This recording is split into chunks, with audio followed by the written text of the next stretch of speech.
Hello বন্ধুরা, সবাই কেমন আছেন? আশা করি ভালো আছেন। আমিও ভালো আছি। আজ আমি মোরব্বা বানাবো।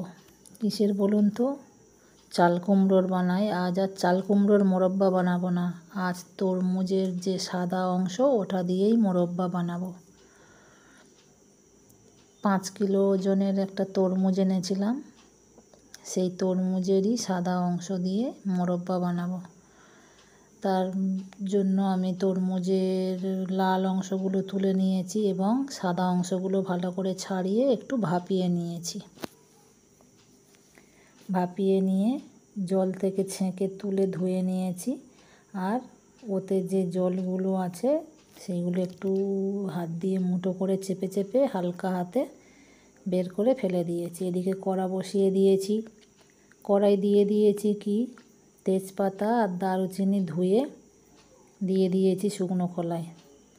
তারপর পরিমাণ মতো চিনি দিয়ে দিয়েছি। আমার যতটা মোরব্বা বানাবো সেই পরিমাণে চিনি দিয়ে দিয়েছি। বেশ অনেকটা পরিমাণে চিনি, প্রায় 1 কিলো হবে। যাই হোক, চিনিটা আস্তে আস্তে মেল্ট হচ্ছে। তেজপাতা আর দারুচিনি আগে দিয়ে দিয়েছিলাম, তার সাথে চিনিটা মেল্ট হচ্ছে।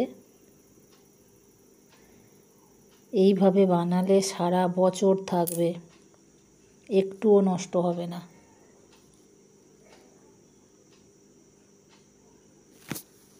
আমি চাল কুমড়োর বানিয়েছিলাম, সারা বছর ছিল, কিছুই হয়নি।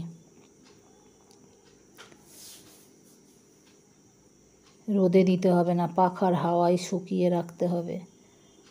সারা বছর থাকবে। ফ্রিজের মধ্যে কৌটোতে করে রেখে দিলে সারা বছর থাকবে, একটুও নষ্ট হবে না। আমি রেখেছিলাম চাল কুমড়োর মোরব্বা, সারা বছর ছিল, কিছুই হয়নি। চিনিটা আস্তে আস্তে মেল্ট হচ্ছে, একটা কালারও চলে আসছে।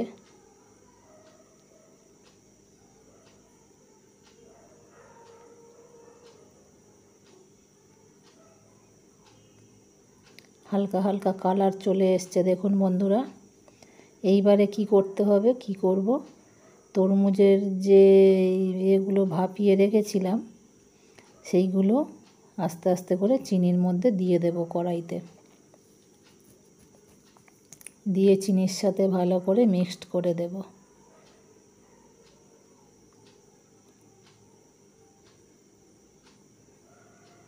সবগুলো আমি ওরকম হাত দিয়ে চিপে চিপে জল ফেলে দিয়ে চিনির সঙ্গে মিশিয়ে দেব।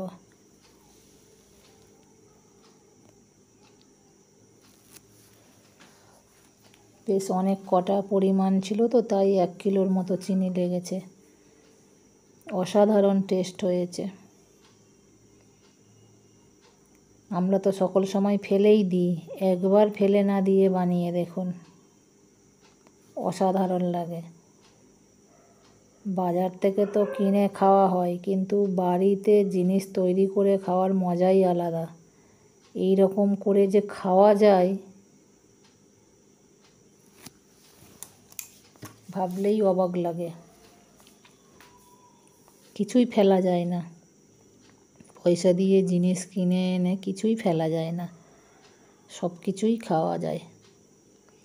যাক, ভালো করে আমি চিনির সাথে তরমুজের খোসাগুলো মিশিয়ে নেব। এখন সব গলে জল হয়ে গেছে চিনিগুলো। আবারও একটু দিচ্ছি, আর একটু দারুচিনি আর কয়েকটা লবঙ্গ দিয়ে দিলাম। আগে দারচিনি আর তেজপাতা দিয়েছিলাম, এখন আবারও একটু দারচিনি আর লবঙ্গ দিলাম। অসাধারণ স্মেল হবে।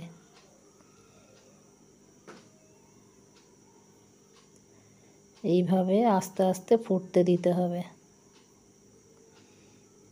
চিনিগুলো সব গলে গেছে প্রায়, একটু অল্প অল্প বাকি আছে। আঁচ একদম কমিয়ে আস্তে আস্তে ফুটতে দিতে হবে, যাতে ওর মধ্যে ভালো করে চিনির রসগুলো ঢুকে যায় এবং জিনিসটা ঠিকঠাক জিনিস তৈরি হয়। কত সুন্দর কালার চলে এসছে দেখুন বন্ধুরা। আমি কিন্তু কোনো কালার দিইনি, নো কালার।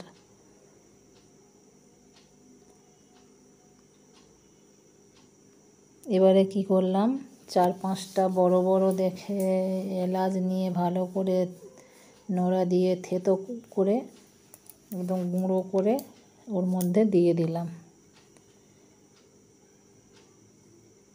সুন্দর গন্ধ, টেস্টও বাড়িয়ে দেয়।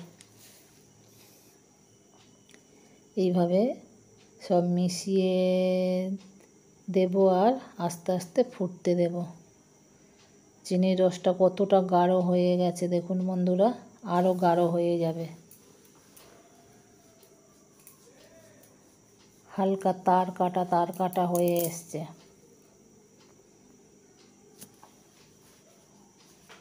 হাতে করে নিয়ে যে এমনি করে যে তার শিরা তৈরি হয় ওই রকম হয়ে গেছে দেখুন, কত সুন্দর হয়ে যাচ্ছে আস্তে আস্তে। যে কোনো জিনিস ধৈর্য সহকারে বানাতে হয়, তাড়াহুড়ো করলে কিচ্ছু হবে না।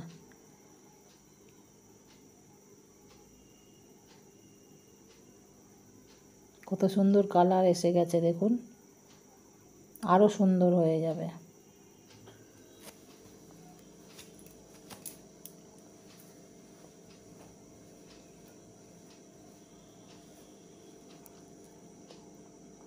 আস্তে আস্তে ফুটে ফুটে তারপরে চিনির শিরা থেকে ছেঁকে তুলে নিয়েছি, তুলে একটা ছাঁকনিয়ে রেখে দিয়েছি। ছাঁকনি থেকে সব চিনির শিরাগুলো ঝরে যেতে একটা বড় ডেকচির মধ্যে তুলে নিয়েছি, বড় বাটির মধ্যে তুলে নিয়ে থালাতে করে পাখার হাওয়াতে দিয়েছিলাম। কত সুন্দর ঝরঝরে হয়ে গেছে দেখুন বন্ধুরা। এগুলো তো রোদে দেওয়া যাবে না, পাখার হাওয়াতে শুকনো করতে হয়। কত সুন্দর আওয়াজ হচ্ছে, ঠং ঠং করে আওয়াজ হচ্ছে, এত সুন্দর হয়েছে।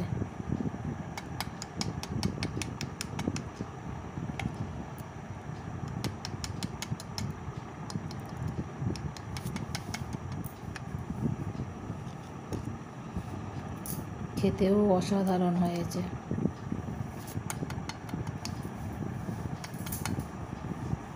এগুলো পাখার হাওয়াতে থালাতে করে একটা একটা করে সাজিয়ে পাখার হাওয়াতে শুকনো দিয়েছি। তবে এই গজার মতো ওই যে দোকানে যেমন ওই যে চিনি লেগে থাকে ওই রকম ওই যে লাগছে, থালাতে করে একটা একটা করে শুকনো করতে হয়।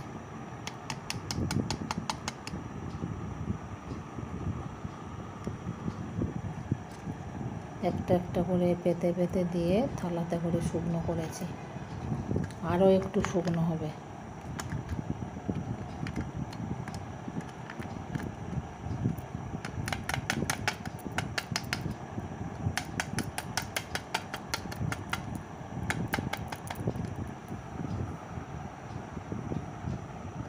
এত সুন্দর টেস্ট হয়েছে বন্ধুরা, কি বলবো, জানতামই না যে এত সুন্দর জিনিস বানানো যায়।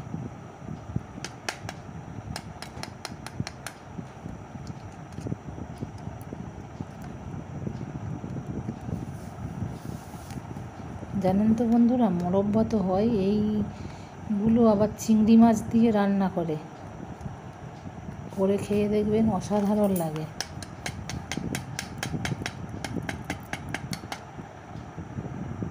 দেখুন কত সুন্দর শুকা শুকা হয়েছে। ভালো লাগলে লাইক কমেন্ট করবেন, এইভাবে পাশে থাকবেন। নতুন বন্ধু হলে চ্যানেলটা সাবস্ক্রাইব করে পাশে থাকবেন।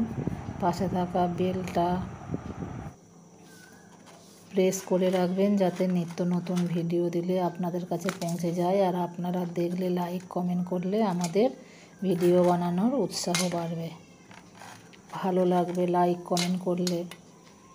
এইভাবে পাশে থাকবেন, সবাই ভালো থাকবেন,